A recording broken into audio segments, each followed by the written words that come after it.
And this week we're going to be talking about how to raise financially responsible kids. Welcome to another episode of Ask Dave. Today we're talking about how to raise very financially responsible kids. A question that comes up a lot of times is, how do I get my kids to understand money when they're so invested in gaming or their friends that they don't really understand anything about money? So here's 5 ideas to think about. First idea is understand the concept of 10-10-80.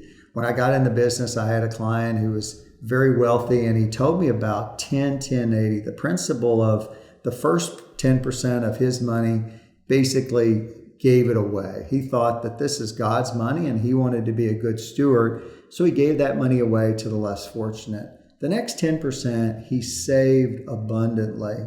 Roth IRAs weren't around back then, but he tended to invest in himself, invest for the long-term future.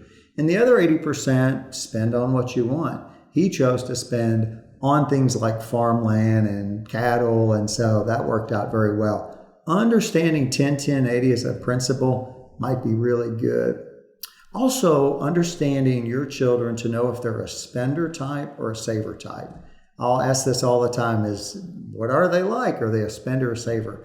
And you kind of know fairly early, maybe around 10 years old, I'm a spender, I like to spend things more, or I'm a saver. I save all my allowance money. So we really love the idea of paying commissions versus paying an allowance.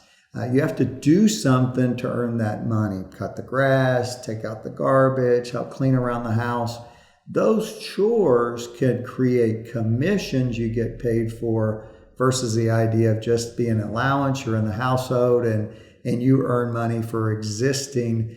That may be not as a great idea, but if you're a spender type, just understand that bias. It may be more difficult to plan for the future versus if you're a saver, it's in your nature, and being able to start early could be a really great idea. Remember, if you have earned income as a child, you cut lawns or you babysit, that qualifies potentially to fund a Roth IRA. What a great way to start early. The third idea is understanding the principle of compound interest. Albert Einstein was a pretty smart fellow, and when asked the question, what's the most powerful force in the universe, he thought about it for a second. He said, that's easy, compound interest. In the earlier you get started, the faster you can see that accumulation of owning companies, owning investments that can go up in value over a long period of time. So we really like to introduce that idea as soon as possible. Think about if you own a company and you're going as a retailer and you purchase something, you own that company, you're a part owner of that company. What a neat way of sharing that with your children.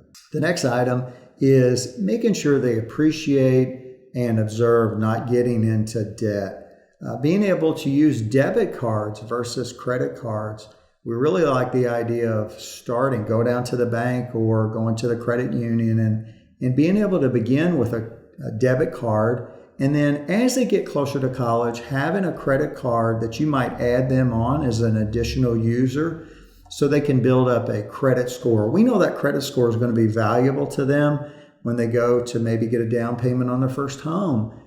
This could be a good way of building solid habits, paying off that debt, understanding that compound interest could work the other way.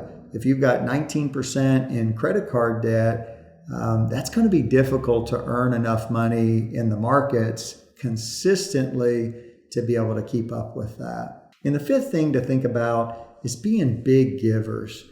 Understanding in the rule of 10-10-80, that first 10% that you use, if you believe that this is all God's money and we're good stewards, giving that money away could be a great way of teaching them about being big givers, just like being big savers. So maybe at church or at a charity, you on a regular basis help them to understand how important it is to be a big giver for that favorite charitable cause.